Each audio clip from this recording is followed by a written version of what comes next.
Hey, good evening, folks. You are in Reality in the Raw, uncut, unfiltered, and unhinged with your host, Ed Lloyd Sr.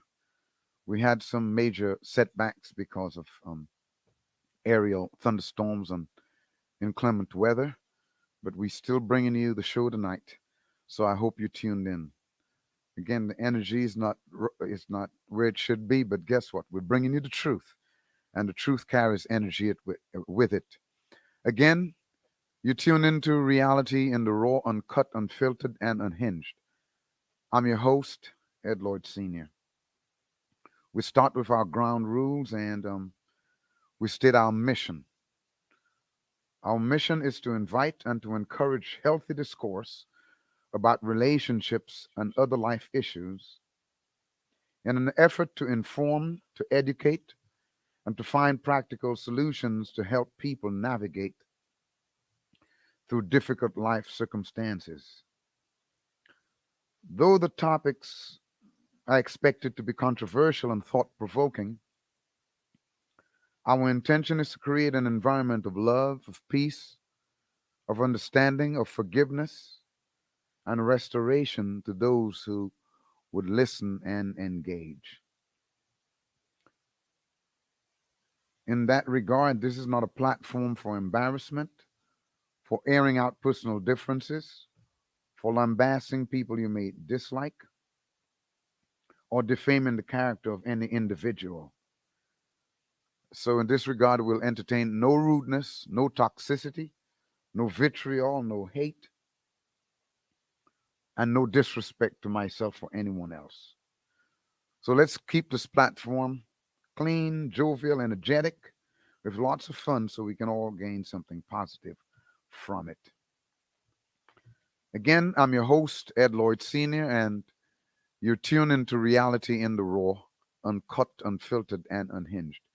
In order to make this program a success and in order to carry out the vision, which is to engage individuals from all walks of life, we would like to invite you to ask questions, to make comments, and to engage in any other way possible. You can subscribe to our YouTube channel also. And let's go. Last week, this is episode 11. In episode 10, we began to talk about reasons why people remain poor. Reasons why people remain poor. And we outline a number of reasons, and we want to continue tonight. But what I want to do, I want to just bring you up to snuff for those of you who might not have been listening to what we talked about. We'll do that very quickly and continue. The question we were addressing is what is the number one reason why people end up poor or in financial hardship? And it's interesting because at the church where I pastor, we are currently, and we have been for a number of months, dealing with budget and finance because we know everything to do anything in this life, you need finances. You can't actually have a reasonable or reasonably successful life without money.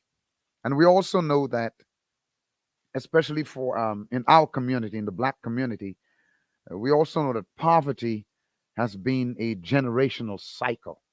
Some people call it a generational curse. And so, in order for us to reverse the curse in us, in our families, in our generation, and so that it does not leak into successive generations, it's important that we address it right now because anything that is left unattended to will continue. So, the first question I asked, I talked about our focus on our mindset. If you want to be wealthy, if you want to break the cycle of poverty, you're going to have a mindset uh, of you're going to get rid of the mindset of lack. Through generations, our parents, our grandparents talked about living from paycheck to paycheck and just surviving and struggling to make it. And our generation is dealing with the same issue. The folks in our generation living from paycheck to paycheck and struggling to make things happen, struggling to have enough finances to not only pay the bills, but enough to save and enough to go do a little shopping. And so we're going to address that tonight and continue addressing it. So the very first question I asked last week is, what is your focus? What is your mindset? What do you spend most of your time and energy and resources on? And then who do you listen to? Because what you listen to affects how you think and ultimately affects how you speak and how you behave. And so the people or the folks we listen to or who we allow to speak into our lives or influence us does have a great impact on who we become, the way we speak, the way we think, the things we expect, and how far and how high we expect to go in life. And so the question is, what and whom do you allow yourself to be influenced by?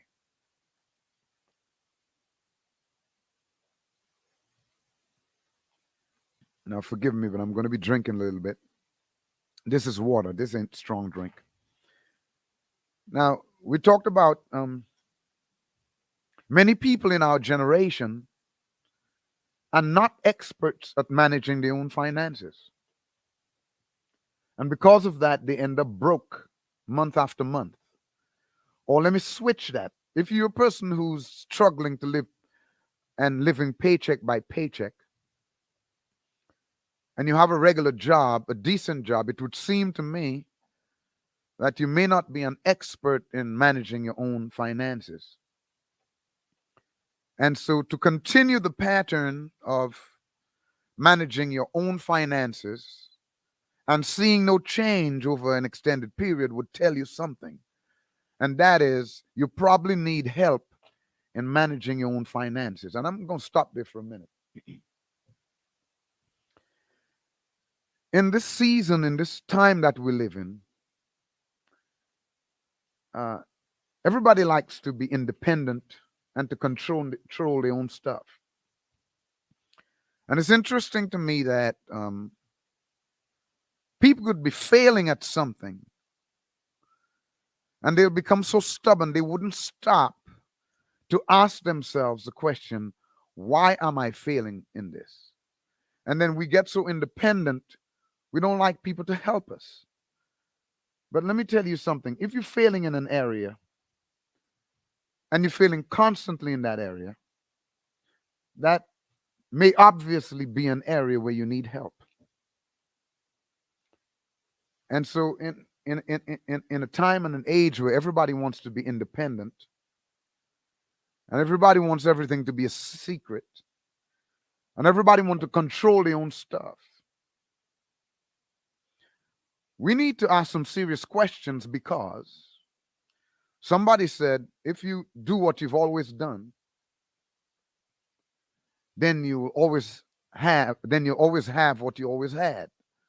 And so the question is, am I going to continue trying to handle my own finances and continue to be broke and in financial ruin, or am I going to give up some control and let somebody help me? Because the cycle of overspending leaves us poor, even when our income is well over or well above the poverty line. Um, I noticed some statistics last week, and I'll just touch on them. 1/3 of higher income households, that's those that bring in over $75,000 a year, live paycheck to paycheck. And that was found from a recent survey done by SunTrust Banks Incorporated. I just wanted to listen to this again. It always hits me. 1/3 of higher income households, 33% of people bringing in $75,000 a year or more. Live paycheck to paycheck. Where does that leave the rest of the people who have incomes of less than $40,000? Then there are other factors like the average per household amount of credit card debt that stands at nearly $16,000 and dismal savings. 73% of Americans, that's almost three quarters of Americans, have less than $1,000 in their savings account.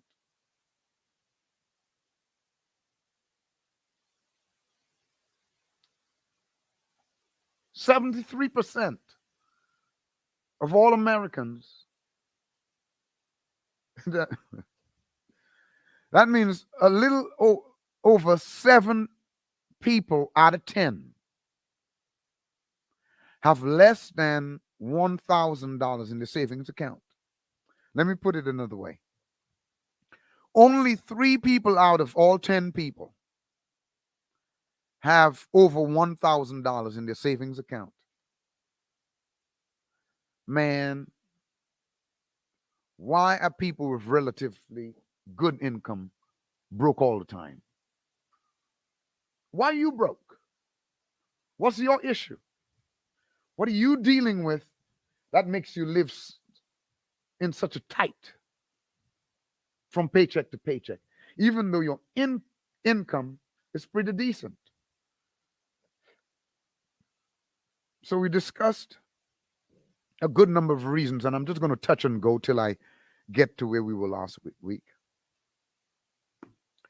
What do you think is the number one reason why people end up broke or end up poor or in financial hardship? The first one we dealt with is many people are stuck in a debt trap. When you don't have any money, it's easy to get stuck in a debt trap because we get desperate. We take out payday loans. We go to the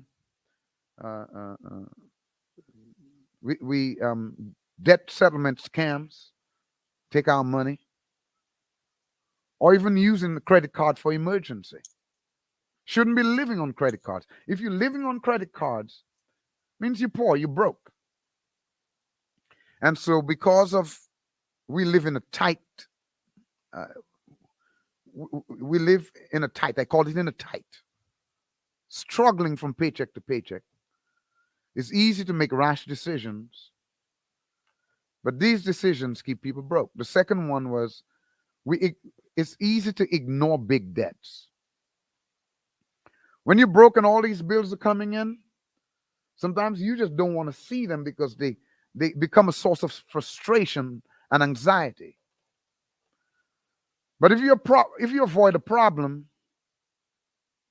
then it's never solved. By avoiding your huge debts and failing to manage them, it only makes the situation worse. Somebody says the little foxes that spoil the vine. And so if you don't check the details of your income and of your debt, you're never going to get out of debt. Talk about student loans, credit card debt.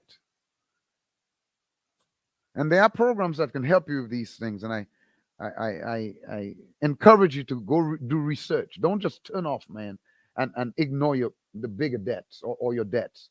Go do research to see how you can consolidate and how you can pay off these things, because these things can keep you broke for a long time, for all your life. Number 3, we talk about powerlessness. When you're poor in the middle of a financial hardship, it can make you feel powerless, like you can't do anything to change it. But the truth is that you can. You have the power to change your circumstance. I want to say it again. I don't care how far in debt you are, how deep in debt you are, and how broke you are. You have the power to change your circumstance. It might take work.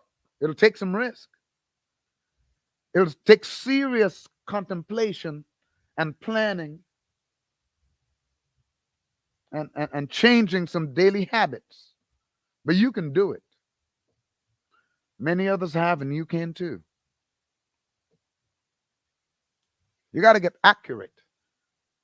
The idea of empowering oneself, especially financially, is to become very accurate and get unbiased advice. Not the advice you like, but somebody who's going to tell you the truth and empower you and give you confidence in your personal financial decisions. And again, we live in an age where people don't like to be mentored, people don't like to get advice, people don't like to be told nothing. But that's one of the reasons why we come up broke most of the time.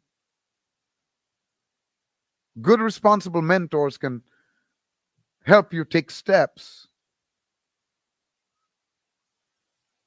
to manage your money so that you can have a better financial future.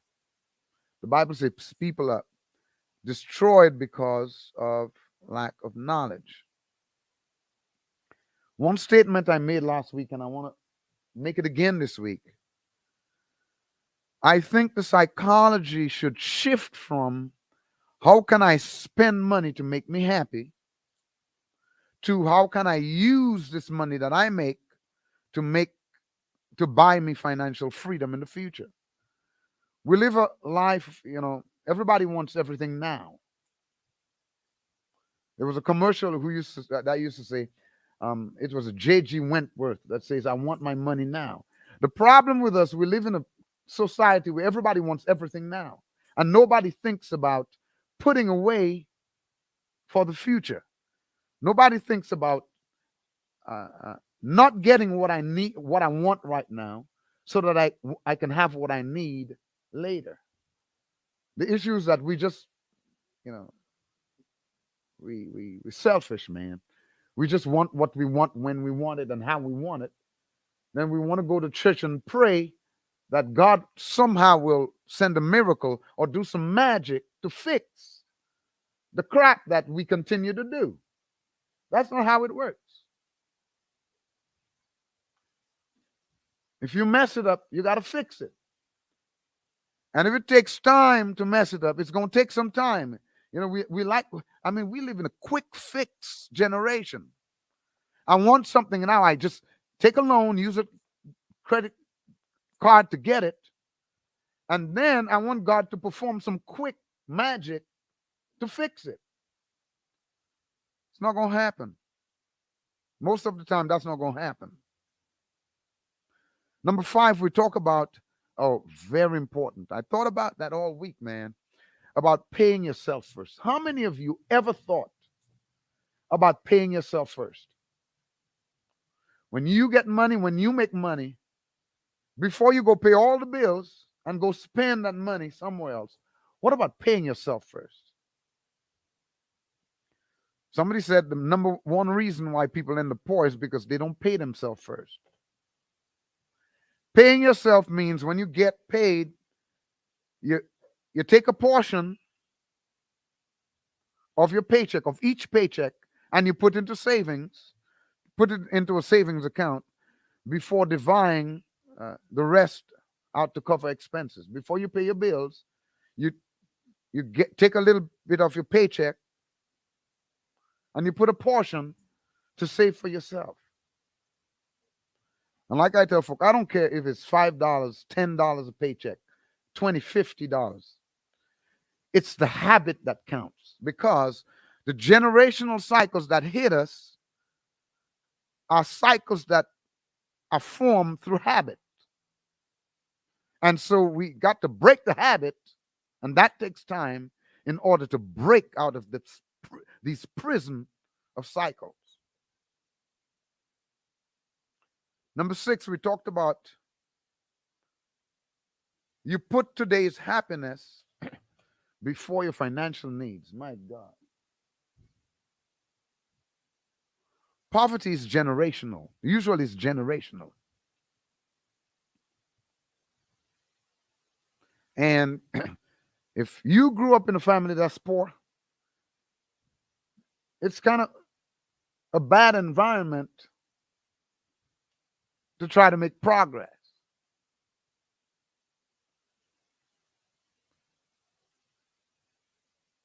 But what happens is we need to make conscious decisions that require thought about the future. But we think about what I want now, what I want to spend on money now, how I want to look now. And so a lot of folk go out there buying cars and a lot of stuff that they don't need. And they hurt for it later. So do not put today's happiness above your future financial needs. Number 7, I thought a lot about that today. One of the reasons we end up poor is because we don't have an emergency fund.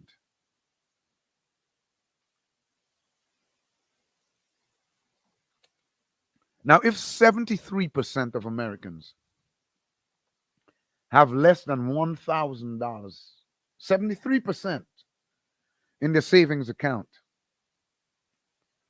I wonder how many of these 73% have emergency funds. If right now something happened,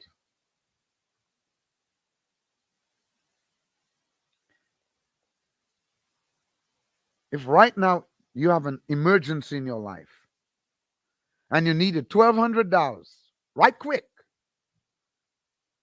to get out of a rut or to fix that emergency, I mean, most of us would be dead. If you needed $1,200, that means $100 for each month of the year. Something happened and you need $1,200 probably to bail yourself out of something, to bail a spouse out of jail. I mean, whatever the case is, if you needed $1,200, could you go to an emergency fund and pull that out? Man. Listen, if we're going to get out of poverty, man, and if we're going to be successful and financially free, we got to make some sacrifices, man. We have to make some sacrifices. Let me tell you one of the things I thought about, man. Um, we live in a world where people serve their emotions. One of the reasons we never move to achieve anything, including getting out of debt, is because we're too emotional. I'm talking about male and female. And because we're so emotionally driven, most of our decisions are made based on our feelings and emotions and not our future. I'm not talking about everyday decisions. Somebody gets you mad, you get pissed off, and you walk away from them and burn a bridge. All because you're mad now. You don't think of what the relation could be later. No conflict resolution. It's just how I feel now. I'm pissed off now, so I don't want to talk to you anymore. I go to the mall. I got money to pay my bills, money to pay a bill. But here it is. I look and I see a pair of shoes, a pair of pants, a blouse, a dress, or probably one of the latest Jordan J's or Yeezys that just dropped. And I got the money to pay my light bill now or my rent. But because we so emotionally driven, we'll take that money out from our light bill and rent that's due and go buy what we want. Completely forget about the need and go buy what we want. Why? Because we're driven by emotion. And being driven by emotion will keep you poor. I think that's a huge problem. Being driven by how I feel. And we'll shut down relationships that will benefit our financial future. We will shut down relationships that will benefit our kids, all because we feel a certain way. We'll go squander and spend money like crazy, spend our future every month because of how we feel right now, emotionally driven. We will pick having fun and playing over working hard to be successful. We come home and we'll sit on the couch and watch TV and chill instead of putting time to develop a talent, some ability, some gift or dream that we say we want. Just emotionally driven. I feel tired, so I'm going to sleep. I feel mad, so I'm going to walk away. I'm pissed off, so I'm shutting people off. Just emotionally driven, which creates instability. You cannot be successful and you can't be rich and wealthy if you're emotionally driven like that. No. I got an issue with people and their emotions. I think I saw a question up on the board. So let's address that. Again, you're on Reality in the Raw, uncut, unfiltered, and unhinged. And I'm your host, Ed Lloyd Sr. I see there's a question from Ken V. I think that's my daughter. And she asks, what would you say to the younger kids who are impacted by social media and keeping up with a lifestyle? Can they balance the two somehow, or do they have to choose one over the other? And I assume you're talking about finances. You know what? We do so much to create a look that we saw on TV. Not realizing sometimes these TV characters, they make up for their show, and that's not even how they live. I mean, one of our church members, one of my friends, were talking about this certain group of people who were trying to produce a play, and they were trying to spend so much money looking like other people on TV. And one woman, I believe, who was helping them, who was on TV, was in the store talking about that's not even how I live. She was rich, talking about that's not how I live. It's not the look of riches that's gonna put you anywhere. It's the mindset. And so, Kenya, let me just tell you, man, younger kids are impacted by social media. And the problem is, social media is the wrong place to look for models. Social media is the wrong place to look for examples you want to follow. Because people on social media, they use filters. I mean, they use all kinds of stuff to create a look. Look is not equivalent to lifestyle. And so these young people spend all their money trying to create a look instead of sacrificing and creating a lifestyle. Creating a look takes away your money. Creating a lifestyle brings money into your life. So unless your parents are rich or you have some wealth somewhere, it's tough to try to balance that lifestyle. You got to choose your feelings over your future. You got to choose your life now over your future. You got to choose what you want over what you need. And in this world, man, we are, that's a very good question, because we are perpetuating the cycle of generational poverty by trying to emulate what we see on social media. And the problem is, when you see people walking around with all that stuff, first of all, a lot of that is imitation, But secondly, when you see people walking around with all that stuff, you don't know what they did to get it. So if you want to live that lifestyle, you got to find out what the people who live that lifestyle did to achieve that lifestyle. And you'll find out that it takes a whole lot of work that people are not willing to do. Somebody asked a question. Can you elaborate for those who missed it on how to utilize our emotions and passion to become successful? Most of our emotions are in the wrong place. We react to stuff instead of responding. And we react out of our feelings. We do everything out of our feelings. I'm gonna do it when I feel like, and you feel like you have power. But what you're actually doing is being a slave to your feelings. And people do it in the area of finances. That I'm gonna buy what I feel like. I'm going to buy what I feel like. I'm going to get what I feel like, when I feel like, how I feel like.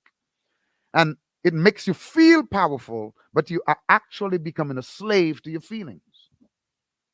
And so, in order not to do that, you got to put some serious planning and make some decisions as to what you want and begin to change little by little, incrementally, and develop habits little by little, day by day, and put your emotions and your passion into doing the work necessary to create the life that you want. If you want to become successful, you're going to have to develop some stable relationships. It's another thing we don't talk about. If you want to be successful and you want to be wealthy, you're going to have to be able to have good relationship skills, because you'll need good relationships. And if you're going to just turn your back on people just because they made you upset, you're not going to last. You're not going to last. And so we need to put our emotions and our passion into the planning that it takes and into the action steps that it takes to achieve our long-term goals. I hope I answered this question. If you have any more questions, please just flood the platform with your questions. Continuing from last week, the eighth reason we have why people remain poor is because we do not make savings a priority. Think about the last time you got paid. Think about the last 6 months, the last year. For many of you who benefited from these SBA grants and PPP loans and didn't have to pay them back because of the rules, did you make savings a priority? Do you even have any of that money? Have you made savings a priority? Or did you prioritize spending and getting all the things that you never could get with your regular paycheck? Let's talk about this thing. Even in my own life, I saw the biggest and largest financial stagnation when I was not paying myself first, even when I had a decent job. I did not make paying myself or savings a priority. I was living to pay bills, man. It's like, what's the next bill? Because I know two gonna hit after I pay the first big one. So I just live to pay bills. How much money is in the bank, and is it enough to pay bills? I wasn't interested in paying myself. I didn't make savings a priority. And then I had kids. And then as I started to, during the raising kids. I started to ask myself, if I pass away, am I going to have enough money in the bank for the wife and the kids to survive? At least, to survive a week. Let's talk about that. If you married and your spouse dies, or if you married and you die, is there enough money in your bank account to last your wife or your spouse or your husband a week or a month? Or if you die tomorrow, that's it. They got to fend for themselves from scratch.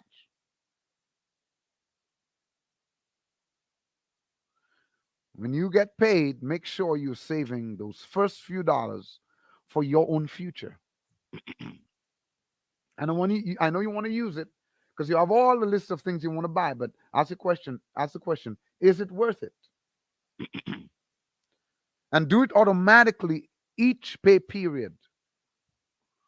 If you do it automatically every pay period, then you're more likely to stick with it.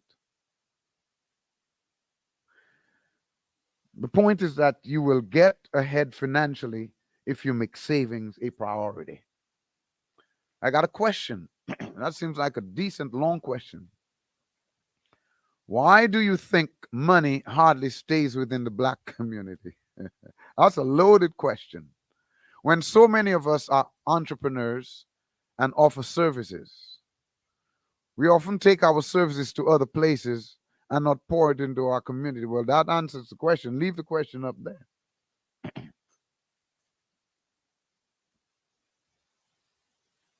I'm getting into some stuff now. Black people, my people, the black community, black people are the most disjointed and disunited people that I know. If you ever go into a large community, Chinese, stay with Chinese. Orientals, stay with Orientals. People from the Middle East, stay with people from the Middle East, and they support each other. But black folk, they be hating on black folk who trying to do the same thing they're trying to do. Black folk are the first folk to just walk out on their family and never call again because they've been hurt. Black folk shooting up each other in the community. Black folk, it's easy for black folk to envy other black folk, jealous of other black folk, and try to destroy other black folk. There ain't nobody talking against black folk like black folk.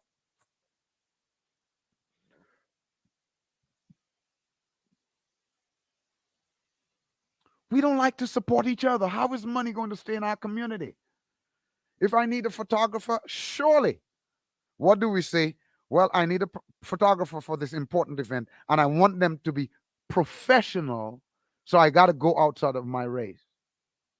How do you think the other folk got professional?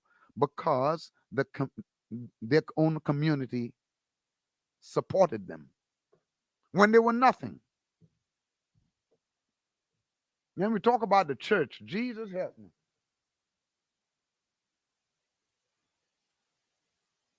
The church. Folk be hating on their pastor for making the same mistakes that they make. Folk be leaving churches, don't give their tithes, talk about the pastors and the leaders bad. How is money going to stay in our community when we outsource it to other communities because we don't like us?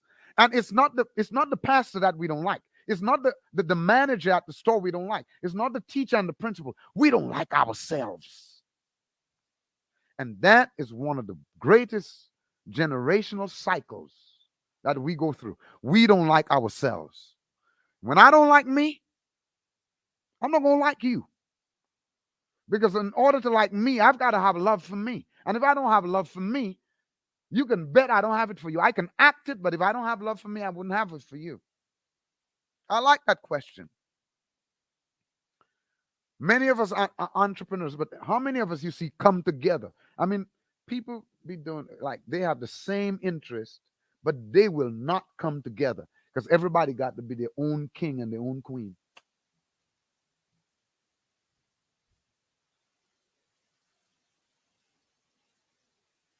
We pour our energy, our time, our resources, and everything about us into the other communities.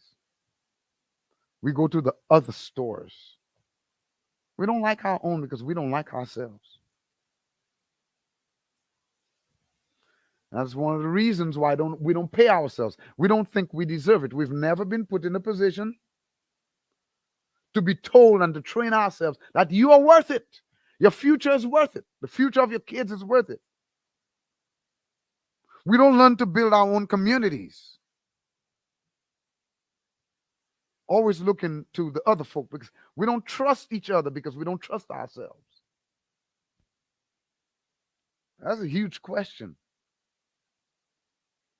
I got another question here. I hope I answered your question. Why do black folks fight within their own community? Because we don't like ourselves first.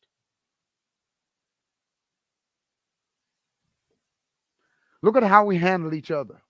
Look at how we handle each other at the store, in our homes, in our churches, in our communities.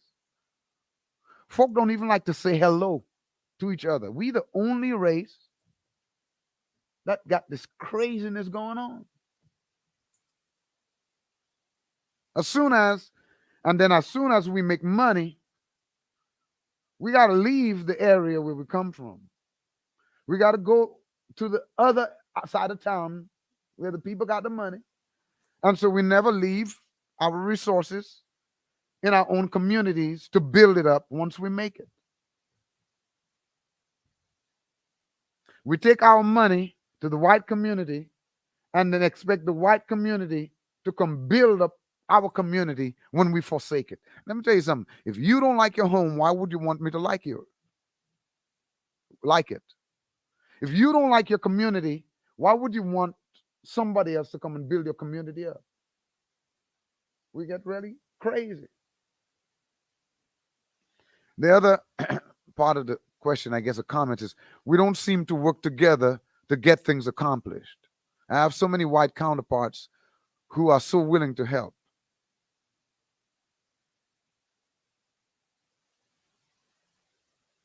Each person has to take responsibility for building up the community, for doing what it takes. And we don't do that. We like to criticize each other, hate on each other. I mean, let me tell you something. I'm the pastor of a church, and the folk that hate me most are my folk, black folk. They make a mistake, I got to forgive them. But they'll kill you. It's like Jesus. They want to kill Jesus, they say, for violating the Sabbath, but they violate every other law, and Jesus must forgive them. We got a hard job as leaders.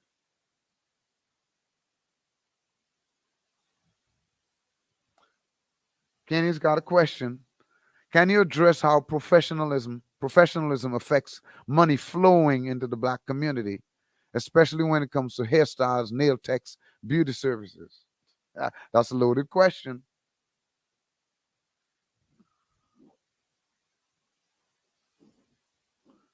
You know, folk who have money don't like to throw their money in what they might consider a gutter. And I've always told our folk, especially, to be professional. Because if you're not professional, you don't have a professional look, people are not going to want to talk to you. They'll never know what your needs are. You got to dress yourself up properly. Forget about all the stuff they be putting on, man. There's brows, there's lashes. Can't even wear glasses for lashes' sake. Let me tell you, when you start to look like a Christmas tree, people will not take you seriously. Again, when you start to look and act like a Christmas tree, people will not take you seriously. Got to be professional about yourself so that people can respect you and listen to you.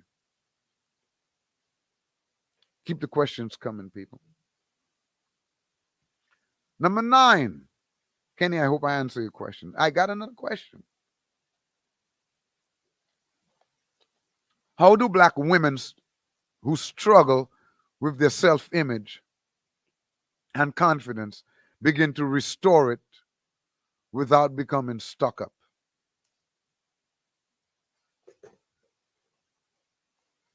If you got a bad image of yourself, how you gonna get stuck up, man?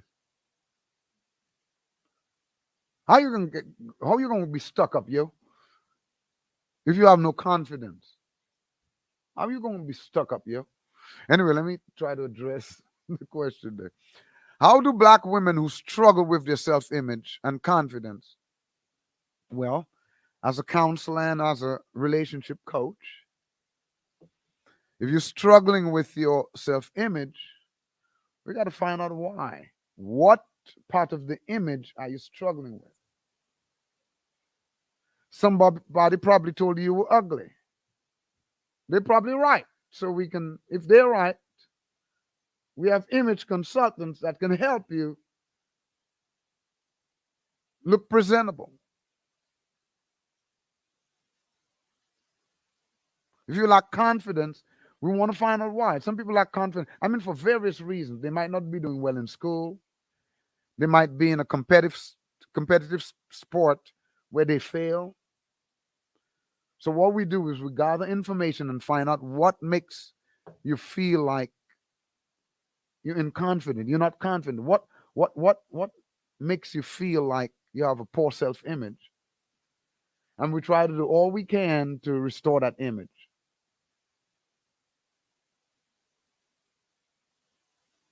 And being stuck up is, I mean, if you're stuck up, you're not going to get far. So, stuck up thinking too much of yourself. I mean, come on, you're only human. I hope I answered the question, Spencer. The 9th reason why people remain poor is we do not course correct our finances. And I talked about that. If you do what you've always done, you will have what you always had. There's almost always a cheaper or better way of doing something. But we have to get into the habit of questioning and challenging what we currently do. Our current way of doing things, it does not work if we're poor. So we got to course correct. If you living from paycheck to paycheck, something wrong. The problem, are you humble enough to admit that you're not making it and to doing what it takes to make things right? I'm talking about finances. Sometimes you got to use your creativity and your critical thinking skills to find and implement more cost-effective alternatives. Whether it's renegotiating insurance rates, which I always did when I had cars, just even for auto insurance, switching banks, or planning your next vacation, whatever you're doing, learn to use more cost-effective ways of doing things. Time. Course correct our finances. We spend so much time doing so much foolishness. We spend so much time in our feelings, so much time reacting to things people say, to what they do, to how people think, to criticism, to the haters and naysayers. We spend all our time dealing with emotions and not giving our time to become creative, to grow our finances. So we stay poor. Rich folk don't do that. Rich folk don't listen to a whole lot of mess. Sometimes you got to turn off your ears to things that make you emotional and begin to be sensible about building your own finances. Number 10. Oh, that's one. I want to take a break to welcome you and to thank you for being on Reality in the Raw, uncut, unfiltered, and unhinged. And I'm your host, Ed Lloyd. We're talking about reasons why we stay poor and what can we do to course correct and change our finances so we can get out of financial prison and from under these generational curses that have plagued our grandparents, our parents, and now plaguing us.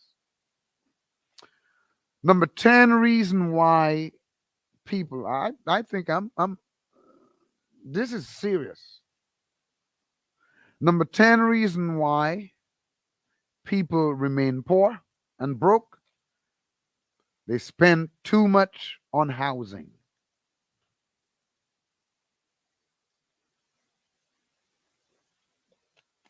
And we know now there's so much inflation and housing costs are just, I mean, they are rising. They crazy. It may be time to consider moving to a smaller place. You mean, once you graduate, you want your own pad because you want people to come and see how well you're doing, and you're struggling. Them folk don't care. It may be time to consider moving to a smaller place with cheaper rent. Spending too much money on rent or a mortgage is one of the biggest reasons why people struggle financially. Now, after living in Tallahassee, and I've lived there for a number of years,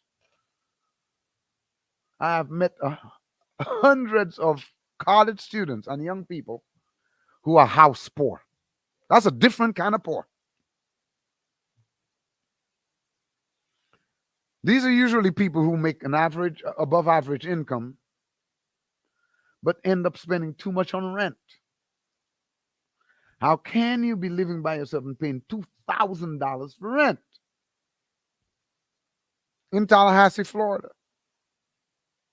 As a rule of thumb, you should try to keep your housing costs under 20% of your income, as opposed to the 28% or 30% limit that most banks allow. Is it time for you to get a roommate? Is it time for you to get a housemate? I ain't talking about a dog. I'm talking about somebody who can help you pay that rent so you can put some money in your bank account and have it in case of emergency. Well, I don't like living with anybody. People probably don't like living with you either, with that attitude.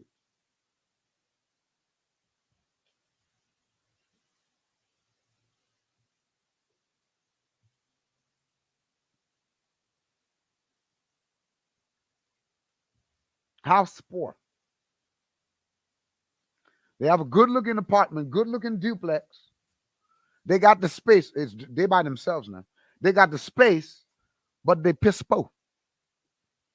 That's foolishness.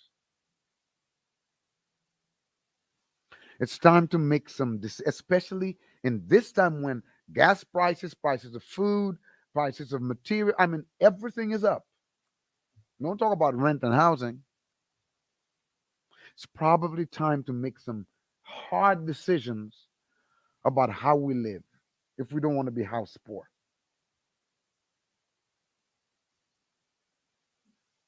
Number 11. One of the biggest reasons why people remain poor is because they do not have a money plan. The biggest reason people stay poor is they do not have a plan for their money. I talked about resources. If you don't harness resources, you waste them. Like the water I'm having, you see that water is in a container, it's harnessed. If you don't have structure around something and it's liquid or fluid, it'll be wasted. Money is fluid. If you don't have a plan to use your money, a plan of how you're going to spend your money, it'll be, you see that water?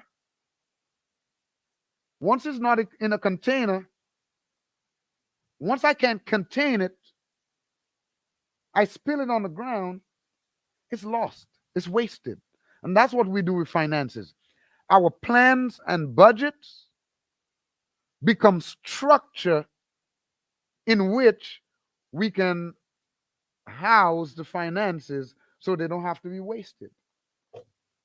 And God called us to be good stewards of our time and our finances and resources. It is easy to hope that there's money left over after at the end of the month after paying all your bills. But how many times our behavior and habits get in the way? You know how you, let me tell you, one of the biggest, and that used to happen to me. Like I got some money in the bank.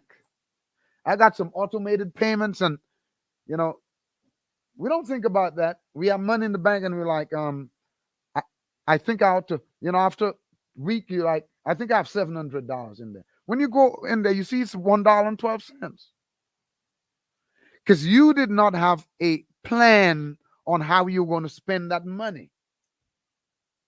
The curb behavior and to curb behavior, sorry, to cut behavior, to curb it and work against poor spending habits. You may want to think about automating as many bills as you can, automating your bills, automating saving, and investing as soon as your paycheck comes in. That's why you got to save as soon as it comes in. You got to pay yourself as soon as you get your salary. You give your tithe and you pay yourself. If you curb behavior and work against bad spending habits, it'll cushion the blow when emergencies pop up, and you'll have something for retirement. There's a Why do people have pets and can barely pay rent or feed themselves? I'm going to close on that one. People. A pet is like a kid. If you poor, get rid of that pet. That's an idea in your mind you see on TV, bruh. You see these rich people carrying their little poo, what they call them? No, the little thing in their bags. You're poor, but you got a pet. That's stupidness. That's foolishness. You can't even feed yourself, struggling, using credit cards, but you got a pet. You're not just piss po and house po, you pet po. It's a stupid cycle. Why? Because you want to look a certain way. So what are you doing with the dog? Tell me. You go out with the dog, you sleep with the dog goes to work and comes home and make you money. The dog cooks your food. I mean that kind of stuff there, man. That kind of stuff is rank stupidity. You cannot even pay your bills, but you got a dog, you got a cat, a rabbit, and a horse, and a cow in the house, and an exotic animal, but you're struggling. Get rid of the pet. Let me say it again. Get rid of the pets. If you living from paycheck to paycheck, get rid of the pets and use that money to save, to pay yourself. It's foolishness.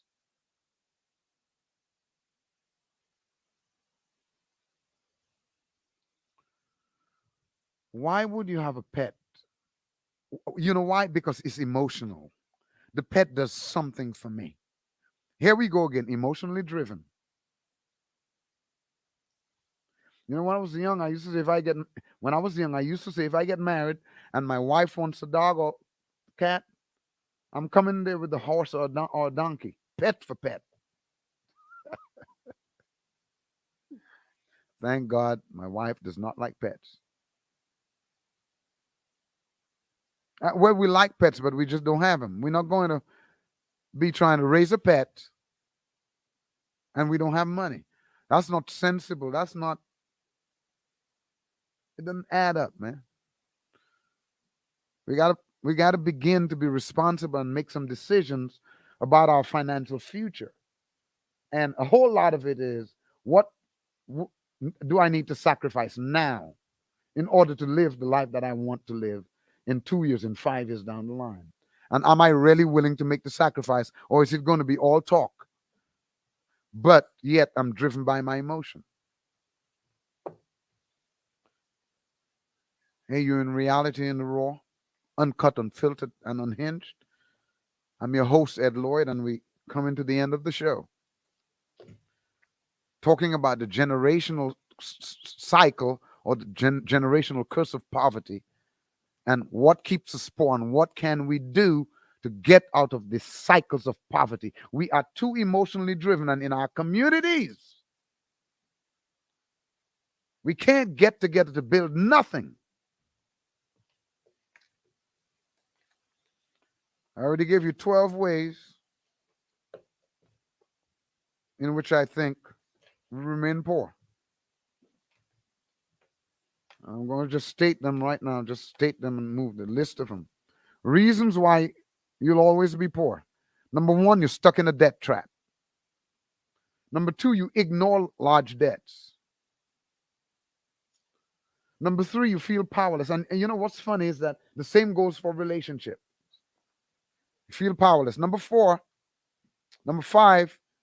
you don't pay yourself first. Number six, you put today's happiness before your future financial needs. Number seven, you don't have an emergency fund. Number eight, you don't make savings a priority. You choose your feelings over your future. Number nine, when you know something is wrong, you do not course correct. And you don't fix what's wrong with your finances. Number 10, you spend too much on housing. Get a roommate.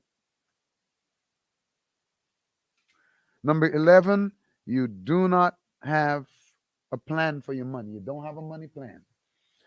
Hey, I want to thank you guys for being on Reality in the Raw, Uncut, Unfiltered, and Unhinged with your host, Ed Lloyd.